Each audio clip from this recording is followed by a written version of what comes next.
Hello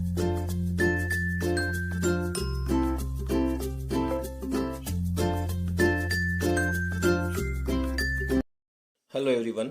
easy physics by N K channel पर आप सभी बच्चों का बहुत बहुत स्वागत है। 12th क्लास की फिजिक्स का चैप्टर नंबर 13 प्रकाश विद्युत प्रभाव एवं द्रव्य तरंगे, ये चैप्टर आज अपन स्टार्ट करने वाले हैं। सबसे पहले अपन जानते हैं कि नया जो पेपर पैटर्न रखा गया है उसमें इस चैप्टर में से किस तरह के प्रश्न आएंगे। तो आपको मैं बता दूं कि एक अंक का यहाँ से एक ऑब्जेक्टिव प्रश्न है वो रखा गया है। ऑब्जेक्टिव क्वेश्चन, एक अंक का एक प्रश्न। उसके बाद में एक अंक का एक प्रश्न है वो शॉर्ट आंसर रखा गया है। ठीक है, शॉर्ट आंसर। और उसके बाद बेटा इसमें से 2 नंबर का एक प्रश्न जो है वो आंकिक प्रश्न रखा गया है, यानी न्यूमेरिकल रखा गया है। ठीक है, तो इस तरह से कुल मिलाकर के ये जो चैप्टर है वो आपके पेपर में 4 नंबर का आने वाला है। दूसरी बात मैं बता दूं कि जैसा आप यहाँ पे देख रहे हैं कि या तो ऑब्जेक्टिव है या शॉर्ट आंसर है या फिर आंकिक प्रश्न है, तो इस चैप्टर की जितनी भी परिभाषाएं हैं, जितने भी छोटे सिद्धांत हैं, जितने भी छोटी छोटी समीकरणें हैं, छोटे छोटे जो तथ्य हैं, वो आप लोगों के लिए बेहद महत्वपूर्ण हो जाते हैं। और इस चैप्टर में मुश्किल से 2 या 3 ऐसे फॉर्मूले हैं जिनके ऊपर आधारित आपसे कोई सवाल पूछा जा सकता है। तो मैं ये कहना चाहूंगा कि पूरी 12th क्लास की फिजिक्स का जो सबसे आसान चैप्टर रहेगा वो आपका चैप्टर नंबर 13 रहेगा। जो नॉर्मल स्टूडेंट्स हैं, जिनको परसेंटेज के लिए कोई खास मतलब तैयारी नहीं हो पाई है, और जो बहुत इंटेलिजेंट स्टूडेंट हैं, सभी दृष्टि से ये चैप्टर है वो बेहद महत्वपूर्ण है। ठीक है, चलिए आज का टॉपिक अपन शुरू करते हैं। सबसे पहले अपन बात करते हैं प्रकाश विद्युत प्रभाव। जैसा कि इस चैप्टर का नाम है उसी नाम से पहला टॉपिक यहाँ पे डाला गया है, प्रकाश विद्युत प्रभाव। देखिए क्या होगा, जैसा इस नाम को आप पढ़ रहे हैं थोड़ा थोड़ा आइडिया आप लोगों को लग गया होगा कि प्रकाश जब सूर्य का डाला जाएगा कहीं पर भी तो उसकी वजह से विद्युत धारा प्रवाहित होगी। यानी किसी भी सर्किट में या किसी ऐसी व्यवस्था में जब सूर्य का प्रकाश डाला जाएगा तो उस परिपथ में विद्युत धारा प्रवाहित होगी। ये जो सिद्धांत है, विद्युत धारा प्रवाहित होने की जो घटना है, इसे अपन प्रकाश विद्युत प्रभाव कहते हैं। देखिए मैं छोटे छोटे कॉन्सेप्ट से स्टार्ट करता हूं। सबसे पहले हर्ट्ज नामक एक वैज्ञानिक हैं, हर्ट्ज ने, तो इन्होंने क्या किया, हर्ट्ज ने कि एक निर्वात कांच की नलिका लेकर के और उसमें कोई एक छड़ लेकर के उसके ऊपर जब सूर्य का प्रकाश डाला तो उसमें से छोटी छोटी स्पार्किंग निकली, चिंगारियां जैसा निकला। लेकिन उसके बाद में उन्होंने इस सिद्धांत को आगे ज्यादा विकासशील नहीं किया। लेकिन इसके बाद में 2 वैज्ञानिक आए जिनमें एक का नाम है होलवॉक्स। देखिए ये वैज्ञानिकों के नाम आपसे कोई नहीं पूछने वाला है, फिर भी अपन साइंस के स्टूडेंट हैं तो डेफिनेटली अपने को थोड़ी बहुत हिस्ट्री जो है वो इन चीजों की पता होनी चाहिए। होलवॉक्स के साथ में दूसरे जो इनके सहयोगी थे उनका नाम था लेनार्ड। इन दोनों ने एक बहुत बड़ा एक्सपेरिमेंट किया, हजारों बार एक्सपेरिमेंट किया। इन्होंने एक कांच की नलिका लेकर के और उसमें एक कैथोड की छड़ ली, कैथोड छड़, जो जिंक प्लेट लेकर के इन्होंने अपना एक्सपेरिमेंट शुरू किया। शुरुआत में इन्होंने क्या देखा कि वो जो जिंक प्लेट है उसको इन्होंने ऋणावेशित लिया, और ऋणावेशित प्लेट के ऊपर जब सूर्य का प्रकाश डाला तो कुछ समय बाद इन्होंने देखा कि वो ऋणावेशित प्लेट है वो उदासीन हो गई। मतलब इनका मानना यह था कि उस जिंक रोड के ऊपर, जिंक प्लेट के ऊपर जब सूर्य का प्रकाश डाला तो उसके ऊपर जो एक्सेस एक्स्ट्रा इलेक्ट्रॉन थे, ऋणावेशित इलेक्ट्रॉन थे, वो उस पे से बाहर निकल गए, जिसकी वजह से वो प्लेट उदासीन हो गई। फिर इन्होंने क्या किया कि उस प्लेट को उदासीन ही ले लिया एक्सपेरिमेंट के स्टार्टिंग में। तो उसके ऊपर जब उदासीन प्लेट के ऊपर सूर्य का प्रकाश डाला तो इन्होंने देखा कि कुछ समय बाद वो प्लेट धनावेशित हो गई। यानी इस स्थिति में भी उस जिंक प्लेट के ऊपर से इलेक्ट्रॉन उत्सर्जित हुए। फिर इन्होंने एक धनावेशित जिंक प्लेट ली, जिसको पहले में प्रयोग करने से पहले ही धनावेशित कर लिया। फिर उसके ऊपर जब सूर्य का प्रकाश डाला तो इन्होंने देखा कि उसके ऊपर जो धनावेश की मात्रा है वो प्रयोग के स्टार्टिंग में जितनी थी उससे भी ज्यादा बढ़ गई। तब इनके दिमाग में एक तथ्य आया कि यार जरूर एक ऐसी घटना हो रही है कि सूर्य का प्रकाश जब जिंक प्लेट के ऊपर, जिसे कैथोड नाम दिया गया, डालने पर इलेक्ट्रॉन उत्सर्जित होते हैं, और वो इलेक्ट्रॉनों को यदि कोई एक बंद परिपथ प्रदान कर दिया जाए तो उस बंद परिपथ में विद्युत धारा प्रवाहित होती है। इसी सिद्धांत को प्रकाश विद्युत प्रभाव कहते हैं। लेकिन ऐसा नहीं है कि केवल 3 प्रयोग करने से इनका सिद्धांत आ गया, हजारों बार प्रयोग किया गया। कई बार जो सूर्य से आने वाला प्रकाश है उसकी आवृत्ति को चेंज किया गया, कई बार सूर्य से आने वाले प्रकाश की तीव्रता को चेंज किया गया, कई बार वो जो प्लेट है उसके एनोड और कैथोड के बीच की दूरी को चेंज किया गया। आगे अपन इस चैप्टर में हर एक बात को बहुत अच्छे तरीके से सीखने वाले हैं। तो सबसे पहले मैं आप लोगों को बता दूं कि यहां पर प्रकाश विद्युत प्रभाव है, इसकी डेफिनेशन लिख करके अपने इस टॉपिक की शुरुआत करते हैं। तो अभी जो भी सिद्धांत आप लोगों ने समझा है उसी को अपन शब्दों के रूप में लिखते हैं। बेटा इस परिभाषा को कम से कम शब्दों में मैंने लिखने का प्रयास किया है, इसमें से एक भी शब्द आपको छोड़ना नहीं है। और दूसरी बात, आपको रटने का प्रयास बिल्कुल नहीं करना है। एक सिंगल टॉपिक आपको इस चैप्टर में रटने की जरूरत नहीं होगी, ठीक है। तो जो सिद्धांत अपन ने पढ़ा है उसके अकॉर्डिंग अपन इसमें एक छोटा सा नया कॉन्सेप्ट भी आएगा, छोटा सा नया कॉन्सेप्ट भी आएगा। अभी अपन उसको पढ़ते हैं, देखिए क्या कहता है कि जब किसी धातु की सतह पर, बहुत सिंपल, अपने दिमाग को आप थोड़ा सा बड़ा करके सोचें। ऐसा नहीं है कि मैं रट रहा हूं, मुझे जबरदस्ती याद हो रहा है, मैं जबरदस्ती याद कर रहा हूं। कुछ बच्चे मेरे से हमेशा क्वेश्चन करते हैं कि सर हम सुबह पढ़ते हैं शाम को भूल जाते हैं, शाम को पढ़ते हैं सुबह भूल जाते हैं। बेटा इसके पीछे आप अपने दिमाग को थोड़ा सा बड़ा करके सोचें, आप इजी रिलैक्स मोड में सोचें। आप सोचें कि मैं एग्जाम में बैठा हूं, यही प्रश्न आ गया, मैं उसका आंसर लिख रहा हूं, ठीक है।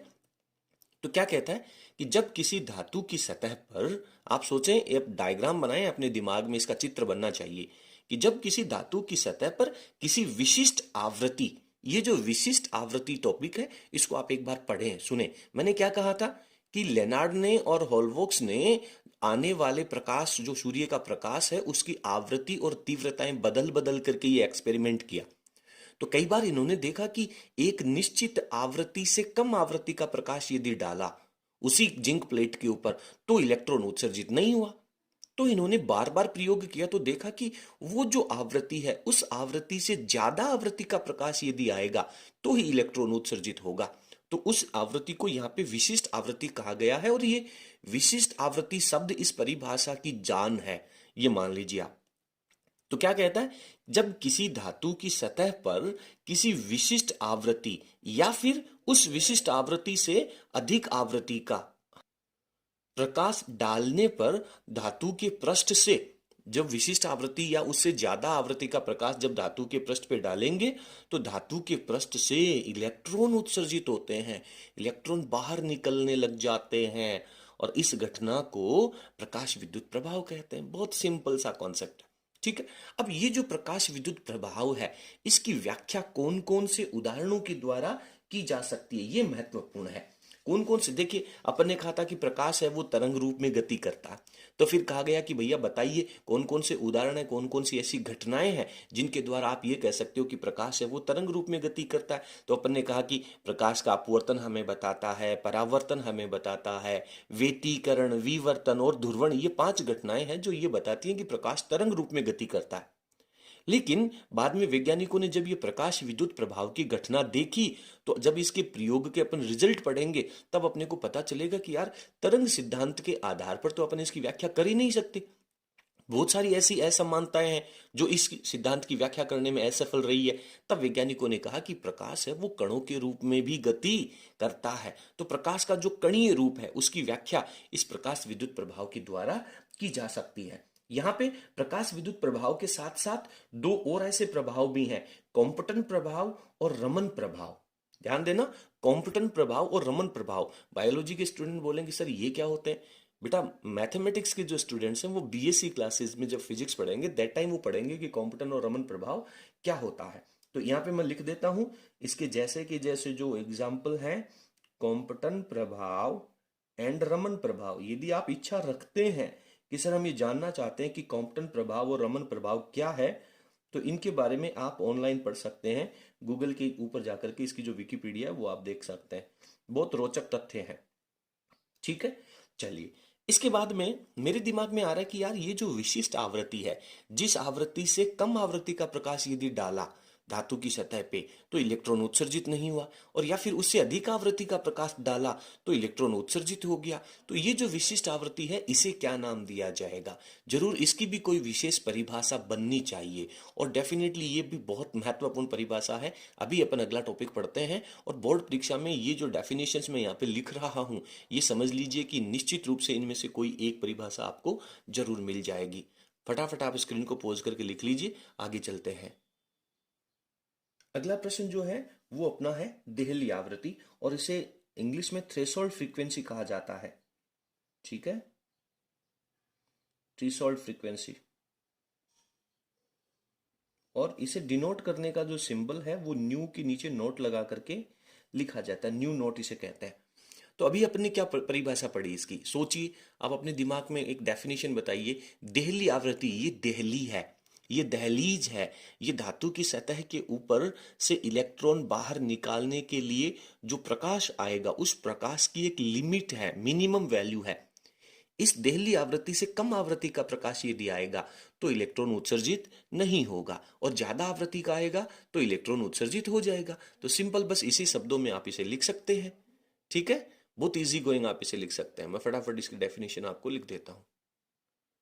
तो यहां पे मैंने लिखा है कि प्रकाश विद्युत प्रभाव में, यानी धातु की सतह से जो इलेक्ट्रॉन निकलने की, इलेक्ट्रॉन उत्सर्जन की जो घटना है, प्रकाश विद्युत प्रभाव में धातु की सतह से इलेक्ट्रॉन उत्सर्जन के लिए आपतित प्रकाश की वह न्यूनतम आवृत्ति, आने वाले प्रकाश की वह न्यूनतम आवृत्ति। इसके बाद में इस डेफिनेशन को आप दो तरह से लिख सकते हैं। क्या लिख सकते हैं? अपन पहले विचार करते हैं कि न्यूनतम आवृत्ति जिससे कम आवृत्ति का प्रकाश यदि आपतित होगा तो इलेक्ट्रॉन उत्सर्जित नहीं होता है। एक बात तो ये लिख सकते हैं, या फिर इसकी जगह ये लिख सकते हैं कि आपतित प्रकाश की वह न्यूनतम आवृत्ति जिससे अधिक आवृत्ति का यदि प्रकाश आपतित होता है तो इलेक्ट्रॉन उत्सर्जित होता है।